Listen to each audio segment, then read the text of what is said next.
함께 묵도하심으로 사순절 수택주일 예배를 하나님께 드리겠습니다.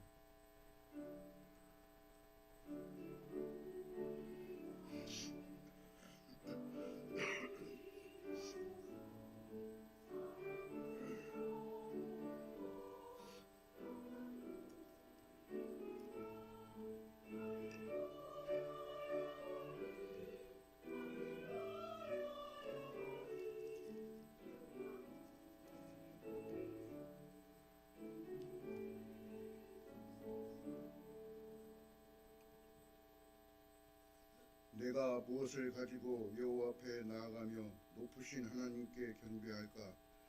사람아, 주께서 선한 것이 무엇임을 내게 보이셨나니 여호와께서 내게 구하시는 것은 오직 정의를 행하며 인자를 사랑하며 겸손하게 내 하나님과 함께 행하는 것이 아니냐. 아멘. 사랑과 은혜의 하나님, 예배드리는 이 시간 성령님 함께 하셔서 우리의 눈이 열리고 정결한 마음이 되기를 원합니다. 주님을 경외하며 진정한 회개와 예배드리기 합당한 심령들 되게 하시옵소서. 예배의 모든 순서를 축복하여 주시고 기뻐 받으시는 응답받는 예배 되게 하시옵소서. 항상 감사드리며 예수님 이름으로 기도드리옵나이다. 아멘. 함께 기도하시겠습니다. 영광과 찬송과 예배 받으시기 합당하신 하나님, 주시는 은혜와 사랑에 감사와 찬양을 드립니다. 보혜사 성령님 함께 하셔서 하나님 아버지께 감사하며 찬양드리는 예배 되게 하시옵소서. 저희들의 삶이 기도가 되게 하시고 항상 감사하며 믿음을 가지고 기쁨으로 살아가는 성도들 되게 하시옵소서. 예배드리는 저희 성도들 예수 십자가를 진정으로 묵상하며 우리 자신을 돌아보고 비우고 절제하며 하나님의 크신 사랑과 은총을 깨닫는 사순절 기간 되게 하시옵소서. 정결한 마음이 우리 안에서 멀어지거나 떠나지 말게 하옵소서. 아직도 주님을 본받기에 부족한 저희들을 긍휼히 여기시고 언제 어느 곳에 무슨 일이 생길지라도 흔들리지 않는 믿음으로 살아가는 성도들 되게 하시옵소서. 그리스도 안에서 시기와 질투와 미움, 증오 등 나쁜 것은 모두 버리고 오직 예수님 십자가의 사랑으로 용서하고 화해하고 은혜받는 축복받는 성도들 되게 하시옵소서. 사랑의 하나님, 하나님의 뜻으로 세우신 교회인 줄 압니다. 사랑이 있는 교회, 이웃과 세상을 섬기는 교회, 십자가의 복음을 전파하는 우리 영광교회 되게 하시옵소서. 하나님을 경외하고 이웃을 사랑하고 주 안에서 하나 되는 공동체 되게 하시고 온 성도가 믿음으로 하나 되어 하나님을 기쁘게 드리는 교회 성도들 될 수 있도록 은혜를 내려 주시옵소서. 전 세계의 전쟁과 갈등이 중단되어지게 하시고 지구상의 모든 나라가 평화로워지고 대결보다는 화해할 수 있는 하나님의 은혜를 허락하시옵소서. 단위에 세우신 목사님께 성령님 함께 하셔서 강건케 하시고 능력을 더하여 주시옵소서. 예배를 통하여 마음의 상처가 치유되고 모든 문제가 해결되고 모든 것을 사랑할 수 있는 성도들 되게 하시옵소서. 교회학교 교역자, 교사, 시온 찬양대 대원들, 예배를 위하여 수고하고 헌신하는 모든 성도들을 축복하시고 은혜로 채워 주시옵소서. 우리 성도들 하늘나라의 소망을 가지고 믿음 안에서 서로 사랑하고 섬기는 성도들 되게 하시고 건강 지켜 주시옵소서. 항상 감사드리며 예수님 이름으로 기도드리옵나이다. 아멘. 오늘 우리에게 주신 하나님 말씀은 마가복음 4장 35절에서 41절 말씀이 되겠습니다. 한 절씩 교독하겠습니다. 그날 저물 때에 제자들에게 이르시되 우리가 저편으로 건너가자 하시니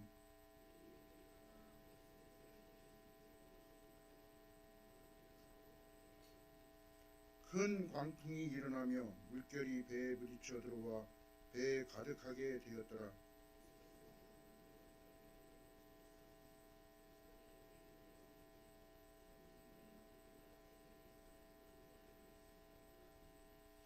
예수께서 깨어 바람을 꾸짖으시며 바다로 이르시되 잠잠하라 고요하라 하시니 바람이 그치고 아주 잔잔하여지더라.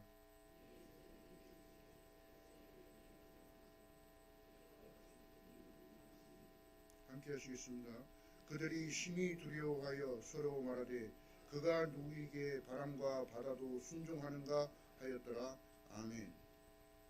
이 시간 담임 목사님 나오셔서 이렇게 인생의 풍랑을 돌파하라는 제목으로 말씀 전하실 때 큰 은혜 받으시기 바랍니다. 우리 옆사람과 한 주간 동안 우리 옆사람 잘 지냈는지 얼굴도 보고 인사도 하면서 주님의 이름으로 사랑하고 축복합니다. 우리 옆사람과 인사 나누십시다. 주님의 이름으로 사랑하고 축복합니다. 우리 이렇게 또 인사해 봅시다. 당신은 천하보다도 귀한 사람입니다. 자, 시작. 당신은 천하보다도 귀한 사람입니다. 네, 제가 보니까 딱 한 사람이 안 했어요. 다시 하도록 하겠습니다. 자, 우리 당신은 하나님이 두고 보시기에 아까운 사람입니다. 시작. 당신은 하나님이 두고 보시기에 아까운 사람입니다. 오늘 주변에 보니까 새로 처음 보는 얼굴들이 조금 있으시죠? 우리 그분들 환영한다고, 교회 잘 나오셨다고 환영한다고 우리 박수로 우리 환영해 주시면 감사하겠습니다. 네. 우리 지난주의 말씀을 먼저 한번 상기해보고 오늘 말씀을 계속해서 진행하도록 하겠습니다. 우리가 눈에 보이지 않는 하나님을 믿는다는 건 뭐를 믿는다는 거라고 말씀드렸죠? 하나님의 말씀을 믿는 것이라고 말씀을 드렸습니다. 그래서 여러분, 저를 믿는다고 할 때 저를 믿는 것은 제 외모를 믿는 거나 제 학력을 믿는 거나 이런 걸 믿는 게 아니라 저의 뭐를 믿는 거라고요? 제 말을 믿는 거라고요. 그래서 여러분, 우리가 하나님을 믿는다, 눈에 보이지 않는 하나님을 믿는다고 할 때 그 하나님의 기록되어 있는 성경 말씀을 믿는 것을 하나님을 믿는 거다라고 이야기 드렸습니다. 그래서 성경 말씀은 뭐라고 말씀드렸습니까? 하나님 사용 설명서다. 여러분, 아무리 좋은 제품이 있어도, 아무리 많은 기능을 가진 제품이 있어도 그것을 사용할 줄 모르면 여러분 그게 의미가 있어요, 없어요? 의미가 없어요. 하나님도 마찬가지예요. 하나님이 아무리 전능하셔도 그 하나님이 어떤 분인지를 모르면 우리는 하나님의 그 능력을 경험할 수 없다는 거예요. 그래서 호세아 기자가 뭐라고 합니까? 여호와를 알자, 힘써 여호와를 알자. 그래서 여러분, 우리가 하나님을 믿는다고 하면서도 하나님의 말씀을 안 본다? 하나님 말씀 안 듣는다? 그 말씀에 순종하지 않는다? 여러분, 이거 하나님 믿는 거예요, 안 믿는 거예요? 안 믿는 거예요. 두 번째로 우리가 하나님을 믿는다는 건 누구를 믿는다라는 거였어요? 예수님을 믿는다고 했어요. 그래서 여러분, 요한복음 1장의 말씀 기억하십니까? 태초에 말씀이 계시니라, 이 말씀이 하나님과 함께 계셨으니 이 말씀은 곧 하나님이라. 그래서 우리가 하나님을 믿는다고 할 때 하나님의 말씀을 믿는 것이 하나님을 믿는 거다.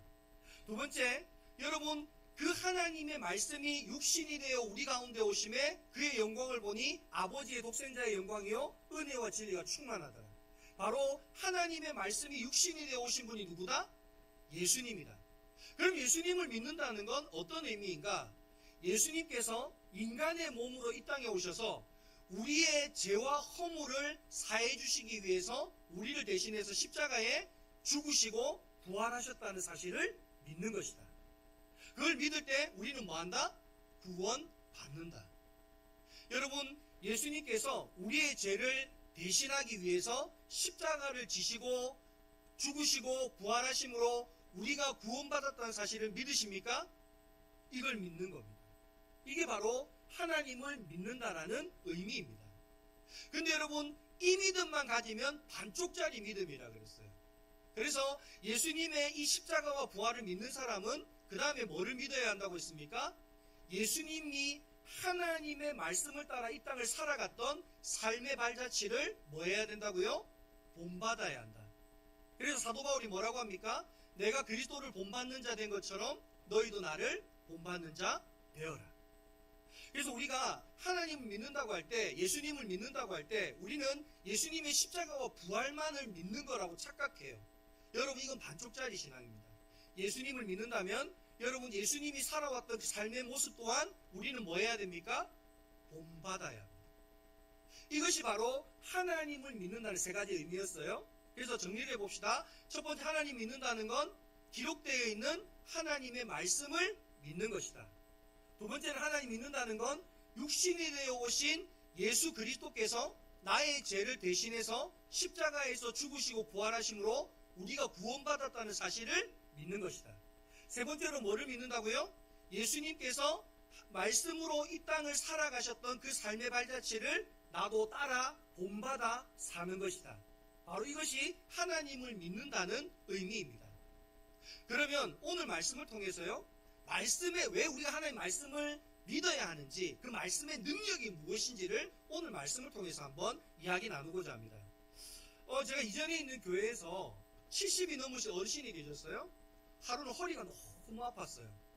여러분, 요즘에 현대인의 고질병 중에 고질병이 허리와 무릎이 아픈 거라고 이야기하죠. 이 어르신이 허리가 너무 아프셨어요. 그래서 부산에서 허리로 제일 유명한 병원을 찾아가셨어요. MRI도 찍고요, 검사도 했는데 결과가 허리 수술하셔야 됩니다. 어르신, 허리 수술하셔야 합니다. 이렇게 결과가 나왔어요. 그랬더니 어르신이 자녀들에게 말했어요. 나는 우리나라에서 최고로 좋은 병원에서 수술할 거다. 이 어르신이 말한 최고 좋은 병원은 어딜까요? 서울대병원. 왜? 우리나라에서 제일 좋은 대학이 어디예요? 서울대. 그러니까 어르신이 나는 수술할 거면 우리나라에서 제일 좋은 병원에서 할 거다. 서울대병원에서 할 거다. 이렇게 이야기가 된 거예요. 근데 여러분, 그거 아세요? 우리나라 서울대병원에 척추의 신이라고 불리는 정선근 교수님이 계십니다. 이런 것도 성경 설교 다 듣고 설교 말씀 하나도 기억 안 나는데 서울대 가면 정선근 교수라고 척추의 신이 있단다. 또 이런 것만 기억하지 마시고요. 그러니까 자녀들이 알아보니까 정선근 교수가 계세요. 때마침 그때만 해도 이 교수가 텔레비에 나와서 알려지지 않는 상태다 보니까 그렇게 예약이 안 많았어요. 몇 개월이면 만날 수 있어요. 요즘에는 제가 알기로는 1년이 넘게 걸린답니다. 예약을 하면. 몇 개월이면 되었어요. 예약을 했어요. 그래서 자녀들이 그 예약대가 되어서 서울로 모시고 갔어요. 그랬더니 이 정성근 교수에게 진료를 받고 나서요, 이 정성근 교수는 서울대학교 병원 재활의학과 교수입니다. 근데 진료를 받았는데 약도 하나 처방 못 받고 왔어요. 내려가세요, 어르신. 이런 몸으로 수술 안 해도 됩니다. 어르신이 나는 허리가 아파 죽겠는데 왜 그러냐 그랬더니 허리는 자연 치유하는 힘이 있다는 거예요. 그래서 진짜 내가 걸을 수 없어서 들것에 실려서 오면 그때나 수술하지, 그렇지 않으면 수술할 필요가 없다는 거예요. 그러면서 이 의사가 삼마라, 삼하라를 가르쳐 주셨어요.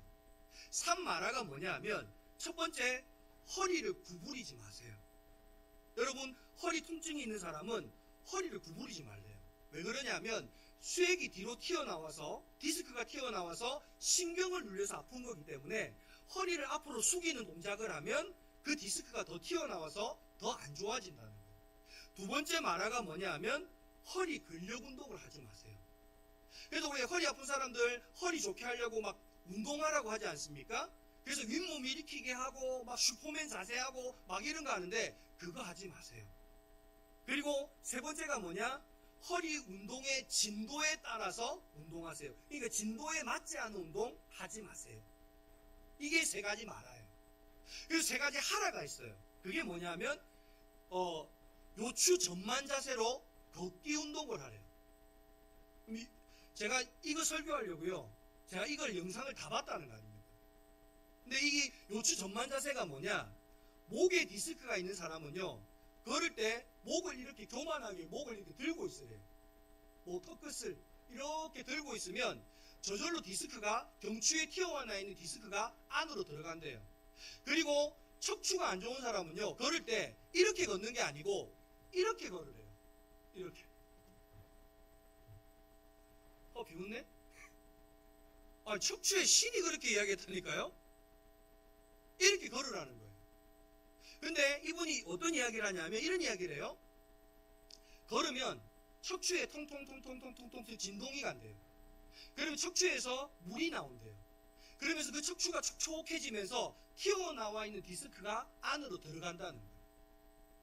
그리고 두 번째 하라가 뭐냐?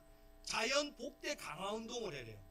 이 말은 뭐냐 하면 이런 걷기 운동을 꾸준히 하다 보면 이게 척추 전만 뒤로 이렇게 몸을 좀 젖히고 경추가 안 좋은 사람은 고개를 약간 들고 이렇게 걷는 운동을 하다 보면 척추가 좋아진대요. 그럼 척추가 좋아지고 나면 이제 그때부터 서서히 다른 척추 운동을 조금씩 하라는 거예요. 그리고 세 번째 하라가 뭐냐? 푹 쉬라는 거예요. 너무 많이 써서 허리가 아픈 거니까 쉬라는 거예요. 그래서 약도 하나 처방 못 받고요. 이 어르신이 다시 부산으로 쫓겨내려왔어요. 그러면 퀴즈. 이 어르신이 허리가 좋아졌을까요? 안 좋아졌을까요? 좋아졌습니다. 진짜 그 정성근 교수가 시키는 대로 했더니 척추가 좋아졌습니다. 여러분 보세요. 우리 허리가 아파도 그 척추의 신이라고 말하는 그 의사의 그 말을 듣고 그 말을 따라하니까 여러분 좋지 않던 척추도 좋아집니다. 그럼 여러분 말씀으로 우주 만물을 만드시고 말씀으로 그 우주 만물을 통치하시고 다스리시는 하나님의 말씀대로 살아간다면 여러분 우리 삶에는 어떤 일이 일어나요? 왜 우리가 하나님 말씀을 보아야 하고 그 말씀을 들어야 하고 왜 그 말씀대로 살아야 합니까? 여러분 한 분야의 권위자의 말씀만 들어도 우리가 그 말씀의 능력을 깨달을 수 있다면 여러분 하나님 말씀을 듣는다면 하나님 말씀의 놀라운 능력을 우리는 경험하게 될 줄 믿습니다. 그래서 여러분 성경은 말합니다. 하나님의 나라는 말에 있지 않고 그냥 말에 있는 게 아니고 하나님의 나라는 뭐에 있다고요? 능력에 있다라고 말씀하십니다. 오늘 말씀을 통해서 하나님의 말씀이 우리의 삶에 어떤 능력을 주는지를 우리가 한번 살펴보기를 원합니다.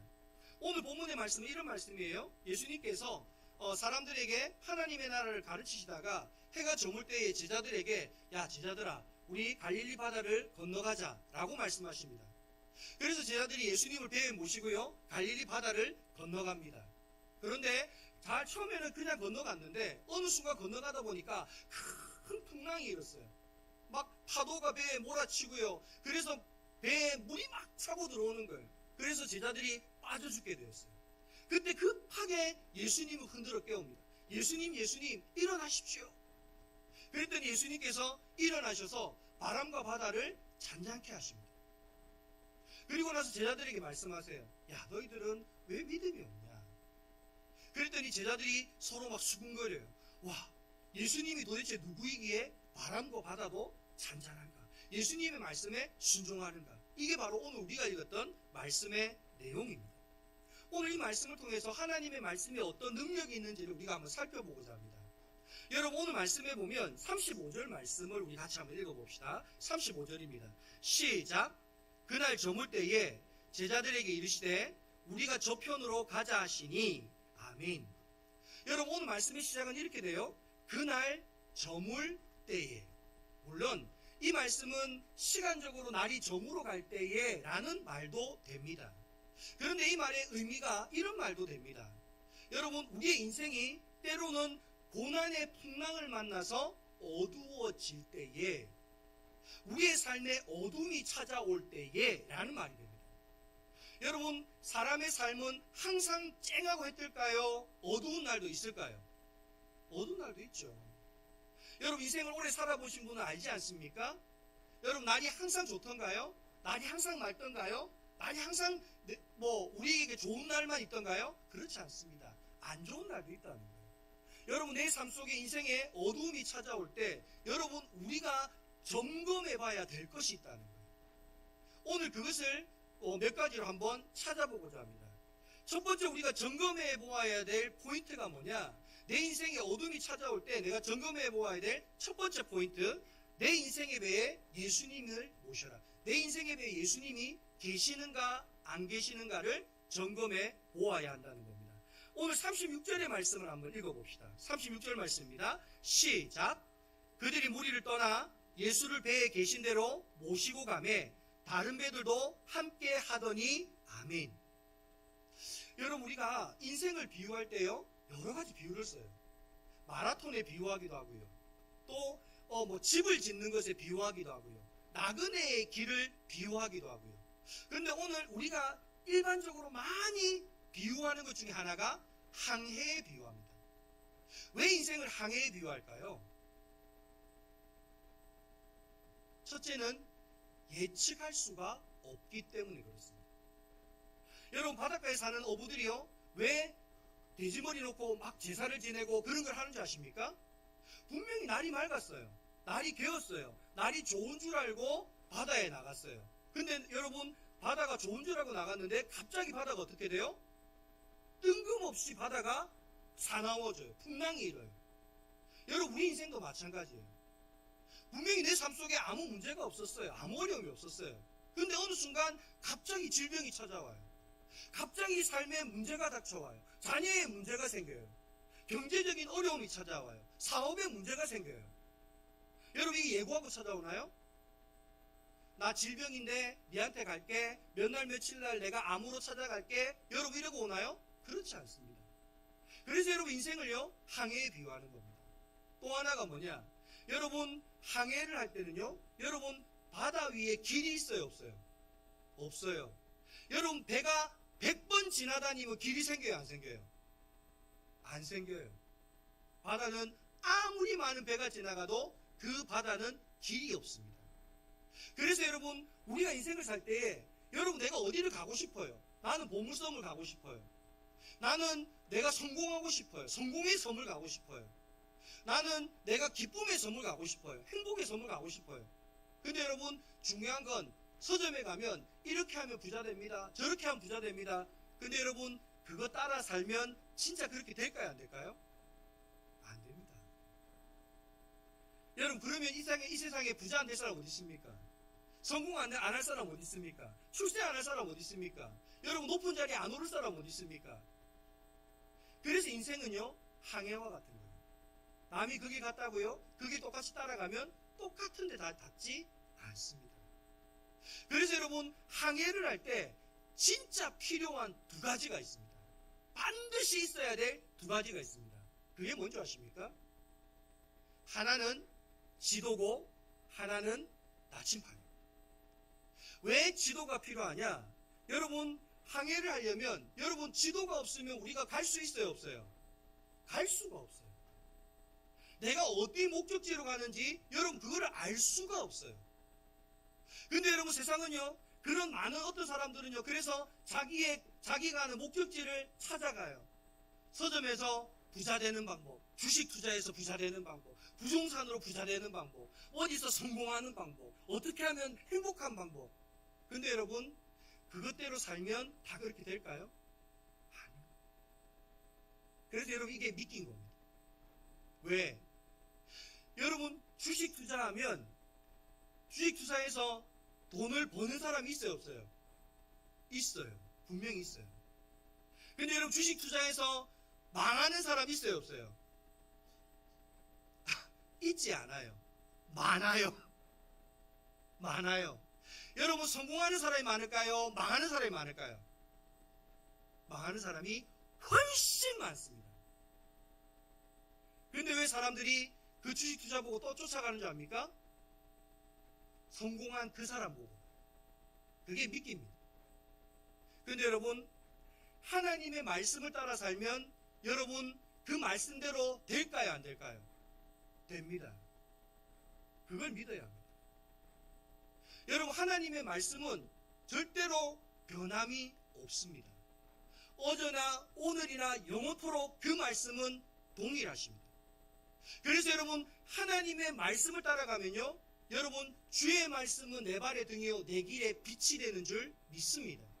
시편 23편의 고백같이 여호와는 나의 목자시니, 그 말은 뭐예요? 말씀이 내 지도가 되었다는 거예요. 그래서 그 말씀대로 살았더니 그가 나를 쉴만한 물가 푸른 초장으로 인도하시더라는 거예요. 오늘 저와 여러분에게 말씀의 지도가 있기를 바랍니다. 그 말씀의 지도를 따라갈 때 우리는 반드시 승리하게 될 것입니다. 그 말씀의 지도를 따라갈 때 우리는 반드시 하나님께서 우리를 위하여 예배하신 그 은혜의 동산으로 인도함 받을 줄 믿습니다. 두 번째로요, 여러분, 우리가 하나님의 그 말씀을 내가 읽어야 되는 이유가 그게 지도가 된다는 것이지만, 두 번째는 뭐냐? 그 말씀이요 내 삶의 나침판이 된다는 거예요. 여러분, 나침판이 하는 역할이 뭐예요? 방향을 가르쳐 주는 거예요. 이쪽으로 가야 북쪽이야. 그럼 여러분, 지도가 있으면 이 지도에서 내가 동쪽으로 가야 내가 원하는 길이 있는지, 서쪽으로 가야 내가 원하는 길이 있는지, 그걸 알려면 뭐를 봐야 돼요? 나침판을 봐야 돼요. 여러분, 요즘에 우리가 흔히 많이 쓰는 지도가 있죠. 뭐예요? 내비게이션입니다. 내비게이션에는 우리나라의 지도가 골목골목 없는 지도가 없어요. 근데 여러분, 내비게이션이 아무리 지도가 다 담겨 있어도 그 내비게이션을 사용 못하는 방법이 딱 하나 있습니다. 뭐가 없으면 사용 못할까요? GPS가 없으면 사용을 못합니다. 내가 어디 있는지를 알 수 없으면 아무리 지도가 있어도 쓰지를 못합니다. 여러분, 하나님의 말씀을 내가 먹으면요, 이 말씀이 나에게 왜 나침판 역할을 하느냐? 여러분, 나침판 역할이 회개입니다. 회개. 야, 너 잘못된 길로 갔어. 이 길로 가면 안 돼. 너 가야 되는 길이 북쪽인데 왜 너 동쪽으로 가니? 너 가야 되는 길이 북쪽인데 왜 서쪽으로 가니? 잘못된 길로 갔어. 너 바로 북쪽으로 가야 돼. 여러분, 그게 말씀이 우리에게 하는 역할이라는 거예요. 나침판 역할이에요. 여러분, 회개가 뭐냐? 여러분, 우리가 잘못된 길로 갈 때 그 길을 바른 길로 인도하는 게 회개입니다. 그래서 여러분, 오늘 우리가 인생의 항해를 함에 있어서 첫 번째 점검해야 되는 게 뭡니까? 내 인생의 지도가 되시고 난치판이 되시는 예수 그리스도를 내 삶에 모셨냐는 거예요. 다른 말로 말하면 이런 거예요. 여러분, 예수님 여러분 삶 속에 모셨습니까? 계십니까? 어떻게 계십니까? 말씀으로. 태초에 말씀이 계시니라. 그 말씀이 하나님과 함께 계시니 그 말씀이 곧 하나님이라. 말씀이 육신이 되어 오신 분이 예수 그리스도다. 그러면 내가 예수님을 내 마음속에 모셨다는, 내 인생의 배에 함께 태웠다는 건 내 인생의 배에 뭐가 있다는 거예요? 하나님의 말씀이 있다는 거예요. 그래서 내가 하나님 믿는다고 하면서, 내 예수님 믿는다고 하면서 내가 말씀 안 보고 말씀대로 순종 안 하면 여러분 배에는 누가 안 계시는 거예요? 예수님이 안 계십니다. 사랑하는 성도 여러분, 오늘 저와 여러분의 인생의 배에 말씀이 육신이 되어 오신 예수 그리스도가 우리 배에 함께하기를 간절히 소망합니다. 그 말씀이 우리 가운데 함께할 때 말씀이 우리의 삶의 지도가 될 것입니다. 내가 이 땅 가운데서 생명으로 가는 길, 영광으로 가는 길, 승리로 가는 길을 그 말씀이 우리 가운데 가르쳐 주실 줄 믿습니다. 그러면 이제 두 번째 우리가 점검해 봐야 되는 게 있어요. 그건 뭐냐? 내가 예수님을 내 배에 태웠다면 그 다음에 점검해야 되는 건 뭐냐? 내 인생의 배에 키를 예수님께 맡겼느냐라는 것입니다. 한번 따라해 보십시다. 내 인생의 배에 키를 예수님께 맡겨라.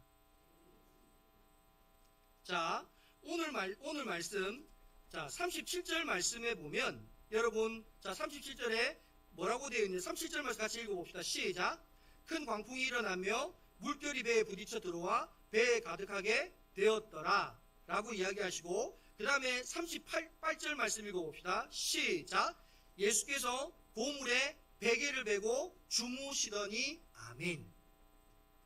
여러분, 사람이요, 죽은 것과 가장 유사한 상태가 어떤 상태예요? 자는 상태입니다. 여러분, 잘 때가 사람이 죽었을 때와 가장 유사합니다. 한 가지만 딱 달라요. 뭐가 달라요? 그렇죠. 숨을 쉬느냐 안 쉬느냐. 숨을 안 쉬면 돌아가신 것이고, 숨을 쉬면 주무시는 것이고. 그럼 여러분 보세요.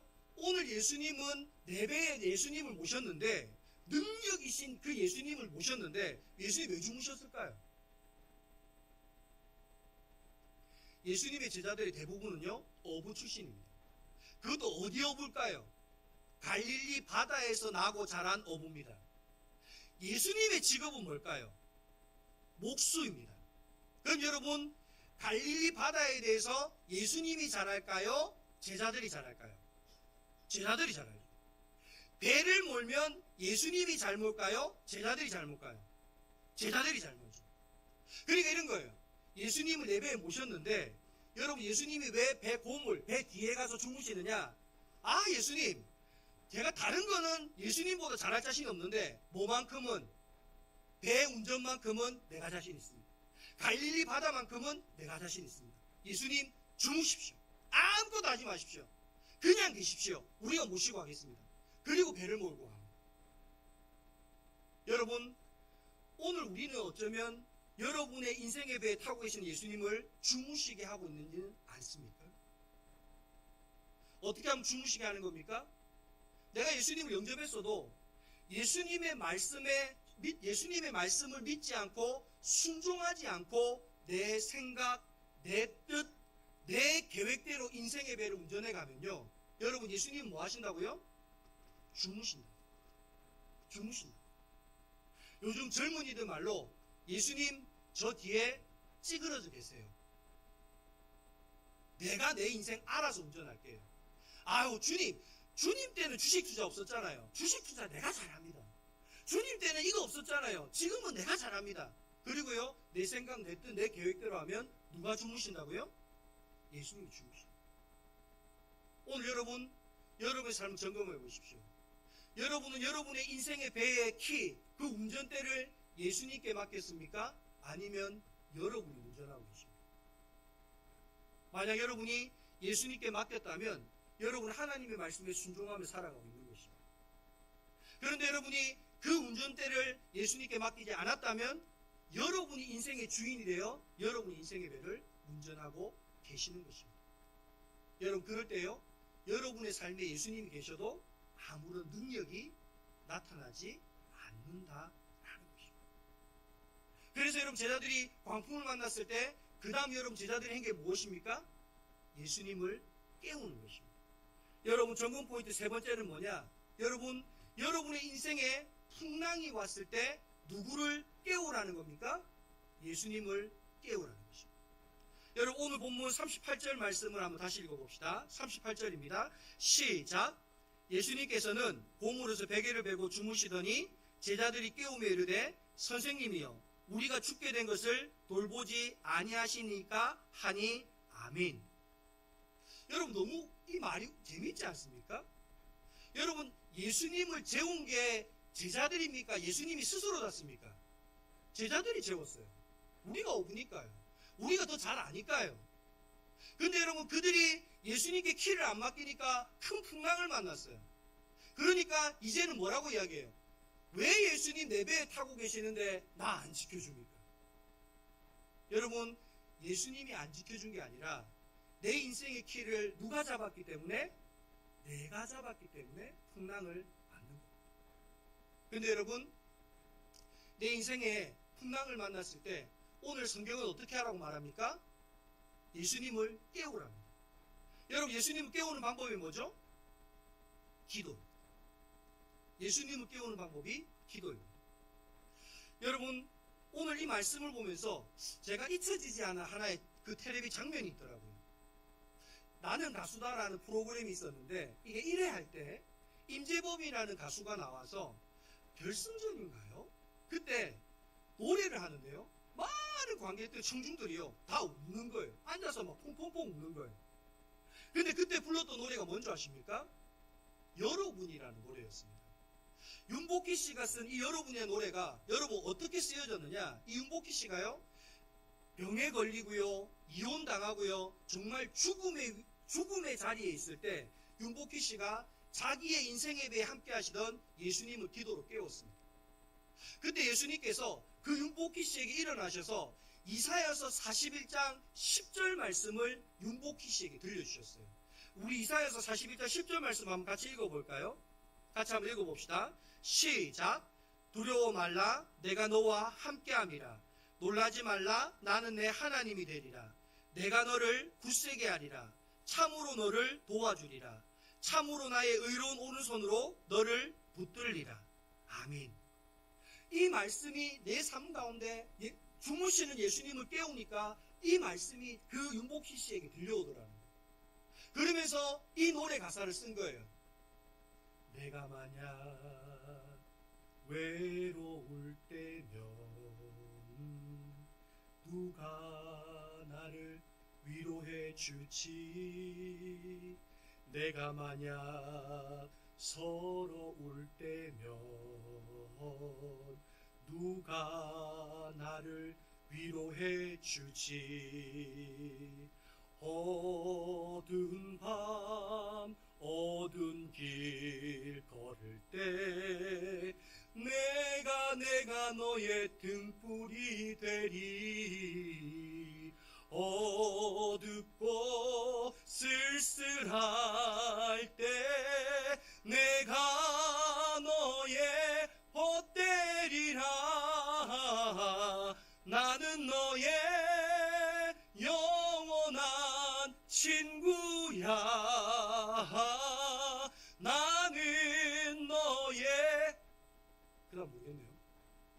가사도 모르겠어요. 근데 여러분, 중요한 사실은 이 노래를 듣는데 수많은 사람들이 눈물을 흘리고, 그 말은 뭡니까? 내 인생 가운데 풍랑 가운데 있는 사람이 너무 많다는 거예요. 경기 침체로 인해서 풍랑 가운데 있고, 뜻하지 않은 질병을 만나서 풍랑 가운데 빠져 죽게 되었고, 어느 순간 자녀의 문제들로 어려움을 당하고, 그래서 누군가에게 말도 못하고 하소연도 못하고 도움을 못 받아서 내가 어쩔 줄 몰라 하는데, 그때 하나님께서 내게 오셔서 나의 그 외롭고 괴롭고 힘든 나의 인생 가운데 주님이 친구가 되어주시고, 주님이 위로가 되어주시고, 주님이 능력이 되어주시고, 주님이 이와 같이 나를 그 풍랑 가운데서 지켜주시더라. 여러분, 오늘 여러분 가운데 이와 같이 인생의 풍랑의 길을 건너고 있는 분들 계십니까? 여러분의 인생의 배에 여러분 침몰할 것 같은 그와 같은 두려움이 엄습해오고 있습니까? 기억하십시오. 여러분의 배에 예수님이 타고 계십니다. 결국 그 예수님은 여러분을 버려두지 않을 것입니다. 결국 예수님은 여러분을 모른 채 하지 않을 것입니다.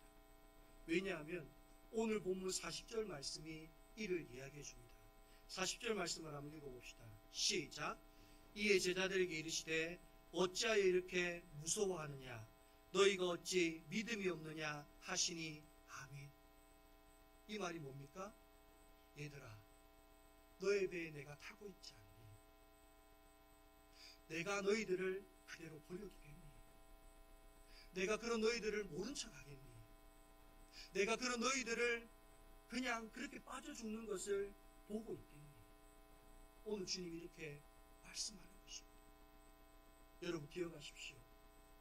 여러분이 인생의 풍랑을 만났을 때 그 풍랑을 돌파해 나가는 방법은 내 인생의 배에 예수님이 타고 계심을 알고 그 예수님을 기도로 깨울 때 오늘 우리는 인생의 풍랑을 돌파하게 되는 줄 믿습니다.